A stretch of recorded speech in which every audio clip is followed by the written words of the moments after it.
exceptions are is a topic that helps us handle our errors, or errors that are not done by us, but by the app that was made for a certain user, or also for us as well. So let's check them out. So here we have exception handling. Here I describe the exception. An exception is basically an event which occurs during the execution of a program that disrupts the normal flow of the program, just like instructed by you, or if you have done something wrong, then you'll have an exception that was made by the compiler. So it is an unexpected event, like an error.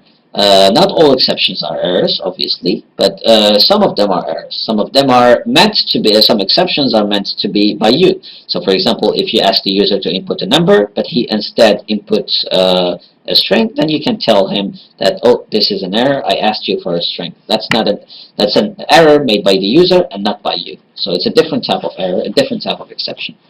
When an error occurs on an exception is raised. So let's move on. You could check out these other properties or small details about exceptions. But this is more important. So these are some exceptions, some very common exceptions. You can check out all the other exceptions here, but I will be talking about a few of them that are very common here.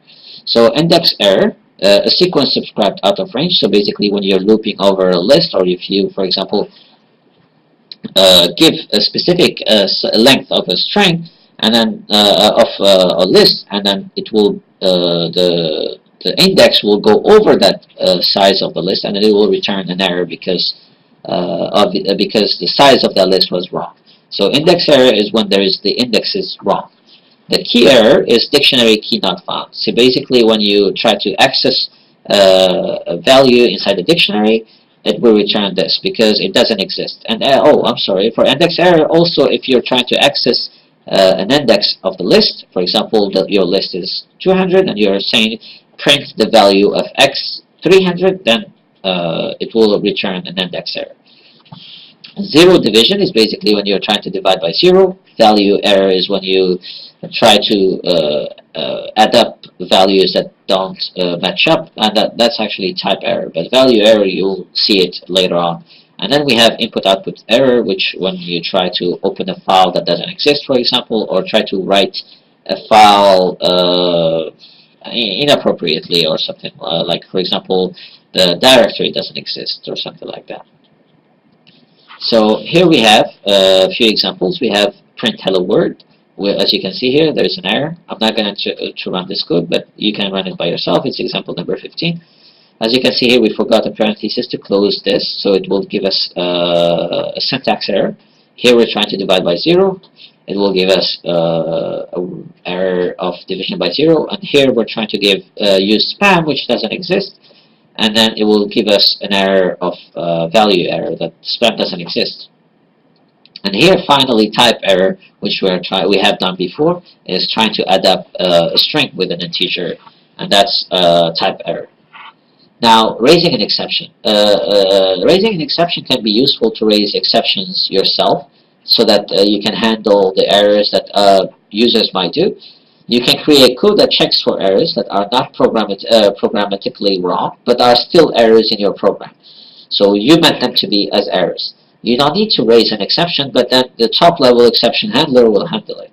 So if you can just, but the user, most of the time, he doesn't know what type error is or value error is, so it is nice to make sure that every error is handled correctly and in a nice way. Example 16. Here I will show a very simple example of how to create an exception handler. So here we go. So here I am importing sys while true. It's a loop. It's a never-ending loop unless we get out of it. We're using break. So here inside this never-ending loop, we're trying something. As this is the syntax to use when you want to use to catch and then expect something from an error. So here you're trying something and then expect a value error. Print oops. So if there is a value error. If we expect a value error, if the compiler finds a value error, then it will print, oops, that was not valid number, try again. That means that we asked the user to input a number, but he did not input a number, he put something else, and thus, because this is, if you give it a string, it should return an error, but since we expected it, then we will print this message instead of the value error message. And then we system exit 1 with the message 1. So as you can see here, let's run this. Now it's asking us for a number. If we put 15, it will work, no problems. The number was 15 because we printed it here. Now if we run again and we give it a number that we give it a string, for example, my name Zachariah, enter, and then here we have, please enter a number. Oops, that was not a valid number. Try again, just like we meant it to be here. And then we are exiting with exit 1. Now, my question to you is, what happens if there is no sysexit? Now, if we delete this line, what happens? I will give you a few seconds to think about it. Okay, now I will run the code and see what happens. Well, basically what happens is that if I give it a string, it will keep asking me. It will say, oops, that was not a valid number. It will ask again. Now this will keep going forever because of while true. Now only if I give it a number, then it will stop.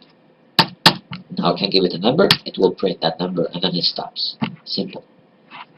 Now, back to the slides.